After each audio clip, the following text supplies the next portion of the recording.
Hi నమస్తే, నేను మీ కేకే. వెల్కమ్ టు జర్నలిస్ట్ కాలం. టీడీపీ ఐటీడీపీ కార్యకర్త చేబ్రోలు కిరణ్ని పోలీసులు అరెస్ట్ చేయటం అయితే ఇప్పుడు వార్తల్లోకి ఎక్కింది. అయితే ఇది హర్షించదగిన పరిణామం. ఎందుకంటే వైఎస్ జగన్ భార్య వైఎస్ భారతిని అనుచిత వ్యాఖ్యలు చేసి మొత్తం కూడా అంటే సోషల్ మీడియాలో అనుచిత వ్యాఖ్యలు చేశాడని ఇక్కడ చేబ్రోలు కిరణ్ మీద కేసు పెట్టడం జరిగింది. అది కూడా టీడీపీ నాయకులు కేసు పెట్టడం జరిగింది. అయితే తమ పార్టీ కార్యకర్త అయినా సరే వైఎస్ భారత్ మీద అనుచిత వ్యాఖ్యలు చేశాడు అనే దాని మీద అక్కడ టీడీపీ పార్టీ నుంచి కూడా కిరణ్ని సస్పెండ్ చేయడం జరిగింది. అయితే ఈ మొత్తం పరిణామాన్ని చూసినట్టయితే మొత్తం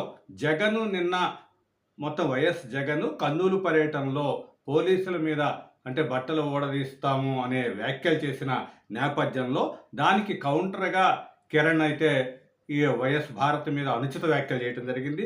అయితే ఈ పరిణామాన్ని అంటే ఈ సోషల్ మీడియాలో విచ్చలవిడిగా ఇలాంటి వ్యాఖ్యలు చేయటాన్ని టీడీపీ కూడా తప్పుపట్టింది. తమ కార్యకర్త ఐటీడీపీ అంటే సోషల్ మీడియా వారియర్ అయినా సరే అతని మీద కేసు పెట్టాలని చెప్పింది. కాబట్టి మంగళగిరి రూరల్ పోలీస్ స్టేషన్ పోలీసులు వచ్చి అతన్ని కిరణ్ని అదుపులోకి తీసుకోవటం కూడా జరిగింది. ఇక్కడ చట్టపరంగా కిరణ్ మీద చర్యలు తీసుకుంటాము అనేది అయితే పోలీసులు ప్రకటించడం జరిగింది. ఇలాంటి ఉదంతాలు ఒక రకంగా ఎవరైనా ఏ పార్టీ అయినా ఎవరైనా సరే పార్టీ పరంగా లేకపోతే రాజకీయాల పరంగా మాట్లాడవచ్చు, కానీ వ్యక్తిగతంగా ఎవరిని విమర్శించకూడదు అనే దానికి ఒక సంకేతంగా చెప్పారు. ఇకనైనా సరే రెండు పార్టీల్లో అంటే వైసీపీ కానీ వైసీపీ సోషల్ మీడియా వారియర్స్ కానీ లేకపోతే టీడీపీ వారియర్స్ కానీ ఇద్దరూ కూడా జాగ్రత్తగా ఉండాల్సిన అవసరాన్ని అయితే ఈ సంఘటన గుర్తు చేస్తుంది. ఏదైనా తమ ప్రభుత్వం ఉంది కదా అని ఇష్టం వచ్చినట్టు మాట్లాడితే